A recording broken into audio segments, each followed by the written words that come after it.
కళ్యాణదుర్గం నియోజకవర్గ సమన్వయక అనంతపురం పార్లమెంట్ సభ్యులు డాక్టర్ తలారి రంగయ్య గారి ఆధ్వర్యంలో కురుబల ఆత్మీయ సమావేశం దిగ్విజయంగా నిర్వహించినందుకు ఆయనకు కురుబ సోదరులందరి తరఫున కూడా కృతజ్ఞతలు తెలియజేస్తున్నాం.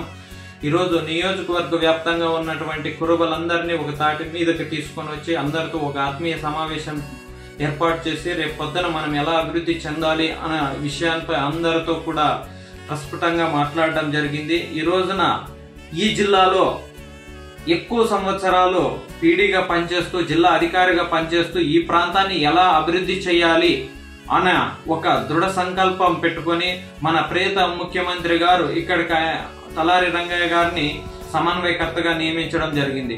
ఈ రోజున నా ఎస్టీ, నా ఎస్సీ, నా బీసీ, నా మైనారిటీ అని చెప్పుకునే మన జగనన్న కూడా ఈరోజు అందులో భాగంగా మనకు సమన్వయకర్తగా వెనుకబడిన వర్గానికి చెందిన బడుగు బలహీన వర్గాలకి చెందినటువంటి సామాన్యుడైనటువంటి తలారి రంగయ్య గారిని అసెంబ్లీ అభ్యర్థిగా, పార్లమెంటుకి శంకర్ నారాయణని కూడా నియమించడం జరిగింది.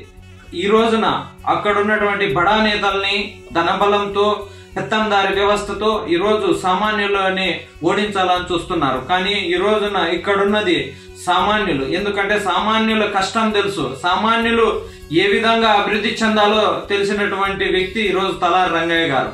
ఈ రోజున వారిని డైరెక్ట్ గా ఏ సమస్య ఉన్నా కూడా డైరెక్ట్ గా పోయి కలిసొచ్చు, ఎటువంటి ఇబ్బందులు ఉండవు.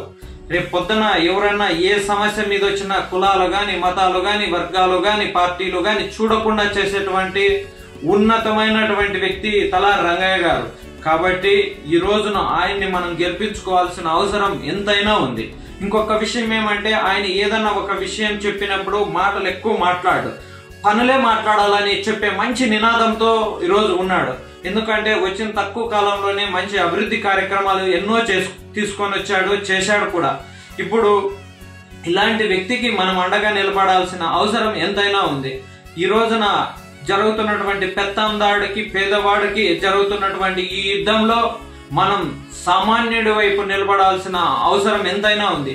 ఈ రోజున ఈ యుద్ధంలో మనకి తలారి రంగయ్య గారిని గెలిపించి జగనన్నకు కానుకగా ఇచ్చి మనం జగనన్నను మళ్ళీ ముఖ్యమంత్రిని చేసుకోతేనే మనకు భవిష్యత్తు ఉంటుంది. లేకపోతే ఇప్పుడున్నటువంటి వ్యవస్థ వస్తే ఈ రోజున వాలంటీర్ వ్యవస్థని ఎంత హీనంగా మాట్లాడుతున్నారు, సచివాలయ వ్యవస్థని ఎంత హీనంగా మాట్లాడుతున్నారు. ఆ వ్యవస్థల్ని తీసేసి జనాల్ని వాళ్ళ చుట్టూ జన్మభూమి కమిటీలను పెట్టి మళ్ళా వాళ్ళ చుట్టూ తిప్పుకోవాలని దానికి నిన్న ఈ రోజు జరుగుతున్నటువంటి ఈ పెన్షన్ల కార్యక్రమమే నిదర్శనం. కాబట్టి ఇలాంటి వారికి ఓటు వేయకుండా సామాన్యులైనటువంటి వారి అయినటువంటి తలారి రంగయ్య గారిని ఓటు వేయించి గెలిపించాలని కోరుకుంటూ జగనన్నను మళ్ళీ ముఖ్యమంత్రిని చేసుకోవాలని మీ అందరినీ కూడా ప్రార్థిస్తూ జై జగన్.